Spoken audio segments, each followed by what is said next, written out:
আজ বিকেল থেকে দেশে পুনরায় চালু হচ্ছে ফেসবুক, ইউটিউব সহ সব সোশ্যাল মিডিয়া। এর আগে বাংলাদেশের সাম্প্রতিক সহিংসতার ঘটনায় নিজেদের ভূমিকা নিয়ে দুঃখ প্রকাশ করেছে ফেসবুক, আর দেশের মূল্যবোধ ও সংস্কৃতি মেনে কাজ করার কথা জানিয়েছে টিকটক। বাংলাদেশ টেলিযোগাযোগ নিয়ন্ত্রণ কমিশন বিটিআরসির তলবে সাড়া দিয়ে আইসিটি প্রতিমন্ত্রীর সাথে এক বৈঠকে এসব কথা জানান এই দুই সামাজিক যোগাযোগ মাধ্যমের প্রতিনিধিরা। সকালে বিটিআরসির তলবে ভার্চুয়ালি বৈঠকে যুক্ত হন তারা। এ সময় ভবিষ্যতে কন্টেন্টের বিষয়ে আরও সতর্ক থাকার কথা জানিয়েছে টিকটক। বৈঠকে ইউটিউব উপস্থিত না থাকলেও চিঠি দিয়ে দুঃখ প্রকাশ করেছে প্রতিষ্ঠানটি।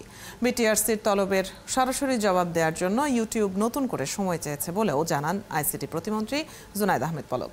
এর আগে কোটা আন্দোলনের কিছু ভিডিও কন্টেন্টের ব্যাপারে গত ২৮ জুলাই ফেসবুক, ইউটিউব ও টিকটককে চিঠি দিয়ে তলব করে এর যৌক্তিক ব্যাখ্যা চাওয়া হয়। গেল সোমবার ব্রডব্যান্ড ইন্টারনেট সচল হয়, দুদিন বাদে খুলে দেওয়া হয় মোবাইল ডেটা, আর আজ সচল হলো সব সোশ্যাল মিডিয়া। ঠিক কি এমন আশ্বাস পেল সরকার যে একসাথে সব সোশ্যাল মিডিয়া খুলে দেওয়া হলো? আলাপ করব, আছেন সহকর্মী রাকিব হাসান তার সাথে। রাকিব, বিটিআরসির কি কথা হলো ফেসবুক, ইউটিউব এবং টিকটকের সাথে? মানে ঠিক কি প্রতিশ্রুতি তারা দিল, এবং যে পোস্টগুলো সরিয়ে নিতে বলল সরকার, সেগুলো কি সরিয়েছে তারা? অনেক ধন্যবাদ অদিতি। আসলে আজকের দিনটাকে বলা হচ্ছিল সোশ্যাল মিডিয়ার জন্য ভাগ্য নির্ধারণের দিন, যে এই মিডিয়াগুলো আবারও ফিরবে কিনা। কারণ অনেক উদ্যোক্তা এবং অনেক কন্টেন্ট ক্রিয়েটার আছেন যারা আসলে পাখির চোখ করে অপেক্ষা করছিলেন যে আজকে ফলাফলটা কি হয়। যেগুলো জানতে চাইলেন আজকে আসলে দিনভর প্রতিমন্ত্রীর কাছে এই বিষয়গুলো আসলে জানতে চাওয়ার ছিল, যাদেরকে আসলে খুব সিরিয়াসলি তলব করা হয়েছে এবং যাদেরকে বলা হচ্ছিল এই পোস্টগুলো গুজব, সুতরাং এগুলো সরিয়ে নিতে হবে। পরবর্তীতে দেখা গেছে যে খুব গুরুত্ব সহকারে বিবেচনা করে টিকটক প্রায় ৬৭.৪% পোস্ট সাথে সাথে ডিলিট করেছে, বিশেষ করে ১৬, ১৭, ১৮ জুলাই এই ৩ দিনের। এক্ষেত্রে ইউটিউব বেশ খানিকটা পিছিয়ে, তারা মাত্র ২০% পোস্ট ডিলিট করেছে অভিযোগ যেগুলো এসেছে, এবং ফেসবুক তো আরও কম, মাত্র ১৩% পোস্ট ডিলিট করেছে। এবং আমরা প্রশ্ন করছিলাম যে কি এমন আশ্বাস তারা দিয়েছেন। প্রতিমন্ত্রী বলেছেন প্রথমত তারা দুঃখ প্রকাশ করেছে, কারণ প্রত্যেকটা গুজবের ছবি সহ তাদেরকে দেখিয়ে দেওয়া হয়েছে এবং আসল যে খবর সেটাও তুলে ধরা হয়েছে, এবং তাদেরকে প্রশ্ন করা হয়েছে যে এবার আপনারা বলেন যে আপনাদের কমিউনিটি স্ট্যান্ডার্ডটা এরকম কিনা যে ভায়োলেন্সগুলো সারা দেশে ছড়িয়ে দিতে হবে। তখন তারা বলেছে যে তাদের এআই যে টুলস সেটা আসলে সত্যিকার অর্থে ঠিকমতো কাজ করেনি, এবং একই সঙ্গে তাদের যে পর্যালোচনা করার একটা বড় দুর্বলতা আছে, যে কারণে তারা সিঙ্গাপুর থেকে আজকে যুক্ত হয়েছিলেন। তারা তাদের রিজিয়নে সেই দুর্বলতার কথা জানিয়ে দুঃখ প্রকাশ করেছে এবং বলেছে সামনের দিনগুলোতে আরও সচেতন হবে। টিকটকের প্রতি সরকার কিছুটা সন্তুষ্ট, কারণ তারা ১৮ তারিখের ১০০% পোস্ট ডিলিট করেছে, যে দিনটা ছিল সবচেয়ে ভালনারেবল। আর ইউটিউব দুঃখ প্রকাশ করেছে বটে, কিন্তু তারা উপস্থিত হয়নি, একটি দিন চেয়েছে যেদিন তারা আসলে নিজেদের জায়গাটা ব্যাখ্যা করতে পারে। প্রতিমন্ত্রী বলেছেন যারা গুজব ছড়াচ্ছে এমন পরিচিত ৫০ জনের তালিকা দেওয়া হয়েছে ফেসবুককে। তালিকায় মূলত কারা আছেন এবং তাদের ব্যাপারে ফেসবুক কি বলছে? আবার ধন্যবাদ অদিতি। আপনি যদি ফেসবুক স্ক্রল করেন বা ইউটিউব একটু স্ক্রল করেন এবং রাজনীতি নিয়ে যারা বেশ সরব এমন কিছু মানুষগুলোকে দেখেন, ঘুরে ফিরে আপনার সামনে কিছু কিছু মানুষের ছবি আসবেই। পিনাকি ভট্টাচার্য, কিংবা কখনো কখনো আপনি ডক্টর কনক স্যারকে দেখতে পারবেন, ইলিয়াস হোসেনকে দেখতে পারবেন, গোলাম মোল্লা রানীর কথাও বলা হচ্ছে।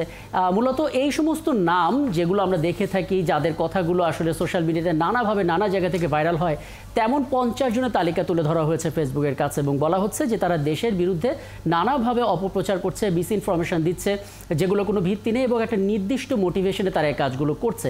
প্রমাণসহ দেখাবার পর ফেসবুক তাদের বলেছে যে ক্ষেত্র বিশেষে তারা ব্যবস্থা নেবে, কারণ তারা যেটা করে যে কিছু কিছু কন্টেন্ট সরাসরি বিভিন্ন দেশ বা ব্যক্তিত্বে আক্রমণ করা হয়, আবার কিছু কিছু কন্টেন্ট তারা তৈরি করে যেটা খুব একটা কমিউনিটি গাইডলাইন ভায়োলেন্স করে না, কিন্তু সেগুলোকে তারা প্রচুর বুস্ট করে, এবং বুস্ট করে যেহেতু ফেসবুক তো তাদের নিজের ব্যবসাটাই দেখবে, যে কারণে সরাসরি তাদের উপরে আসলে ফেসবুক ব্যবস্থা নিতে পারে না। তবে আজকের বৈঠকের পর ফেসবুক সেই আশ্বাসটা দিয়েছে যে এখন এই ৫০ জনের সম্বন্ধে আরও বেশি যাচাই বাছাই করা হবে, এবং তাদের যে ব্যবসায়িক দিক সেই দিকটা দেখার পরেও তারা আসলে তাদের কমিউনিটি স্ট্যান্ডার্ড মেনটেন হচ্ছে কিনা সেটা দেখে এই মানুষগুলোর প্রতি ব্যবস্থা নেবে।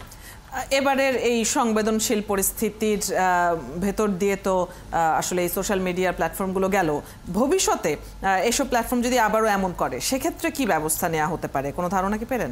আমরা আসলে প্রতিমন্ত্রীর কাছে কোনো সদুত্তর পাইনি, কারণ প্রতিমন্ত্রী বলছিলেন আজকে স্রেফ দুটো এজেন্ডা ছিল। প্রথমত তারা আসলে দুঃখ প্রকাশ করে কিনা, তারা এটা মেনে নেয় কিনা যে তারা যেটা করেছে সেটা ভুল কাজ, সেটি গুজব, এই ক্ষমাটা তারা আমাদের কাছে প্রার্থনা করে কিনা, তারা আমাদেরকে আশ্বাস দেয় কিনা যে ভবিষ্যতে এমনটা হবে না। সেই আশ্বাস যেহেতু পেয়েছে তার মানে আজকে আপাতত এই পর্যন্ত বৈঠকটা শেষ। তবে আমরা যখন এই প্রশ্নটা করেছি যে অনেক সময় দেখা যায় যে অস্ট্রেলিয়া আন্তর্জাতিক আদালতে চলে গিয়েছে এবং প্রচুর টাকা জরিমানা করেছে ফেসবুককে, ফেসবুক দিতে বাধ্য হয়েছে, আমরা কেন পারছি না, এই প্রশ্ন তিনি বলেছেন যে সামনে আরেকটি বৈঠক হবে এই সোশ্যাল মিডিয়া প্ল্যাটফর্মগুলোতে এবং সেদিন আসলে এই সমস্ত বিষয়গুলো খোলামেলা আলোচনা হবে। ব্রডব্যান্ড এবং মোবাইল ডেটার ক্ষেত্রে স্পিড নিয়ে একটা প্রতিবন্ধকতার মুখোমুখি হতে হচ্ছে গ্রাহকদের। এই সমস্যাটির পুরোপুরি সমাধান কবে নাগাদ হতে পারে, সেরকম কোনো তারিখ, সেরকম কোনো সময়ে কি জানতে পেরেছেন কিনা? প্রতিমন্ত্রী যে বক্তব্যটা দিয়েছেন গতকাল, সেই বক্তব্য সূত্র ধরে বললে সেটা আজকে থেকে সমস্যার সমাধান হয়ে যাওয়ার কথা। কারণ যে যুক্তিটা আমরা শুনেছি যে ইন্টারনেটের উপরে, সেটা ব্রডব্যান্ড হোক কিংবা মোবাইল ডাটা হোক, কোনো ধরনের রেস্ট্রিকশন বা বিধিনিষেধ আসলে বিটিআরসির পক্ষ থেকে, সরকারের পক্ষ থেকে ছিল না, কিন্তু মানুষ ভিপিএন ব্যবহার করছিল। আর ভিপিএন ব্যবহার করলে যেটা হয় যে আপনি অন্য দেশের নেটওয়ার্ক ব্যবহার করবেন, কেউ রাশিয়া, কেউ নেদারল্যান্ডস, এই নেটওয়ার্কগুলো ব্যবহার করলে যেটা হয় এটা সরাসরি আমাদের ক্যাশ সার্ভারটাকে ব্লক করে দেয়। ফলে আমরা যখন যেই ডাটাটা আসলে ক্যাশ সার্ভার থেকে পাচ্ছিলাম সেটা আসলে ওই নেদারল্যান্ডস থেকে বা ওই রিজিয়ন থেকে ট্রাভেল করে আসে। এ কারণে যেটা হয় যে ফেসবুকটা বা যেই ইউটিউবে কোনো কন্টেন্ট ভিপিএন দিয়ে দেখা হচ্ছে সেটা দেখতে সময় লাগলেও এই নেটওয়ার্ক জ্যামের কারণে সেই ইন্টারনেটের স্বাভাবিক গতিটাকে ব্যাহত করে, এমন ব্যাখ্যা আসলে প্রতিমন্ত্রীর। এই ব্যাখ্যাটা বিবেচনা করলে দেখা যাচ্ছে আজ কিন্তু ফেসবুক সহ সব সোশ্যাল মিডিয়া চলে এসেছে, ভিপিএন আর কেউ ব্যবহার হয়তো করবে না, সেক্ষেত্রে হয়তো ইন্টারনেটের গতি আগের পর্যায়ে ফিরে আসতে পারে।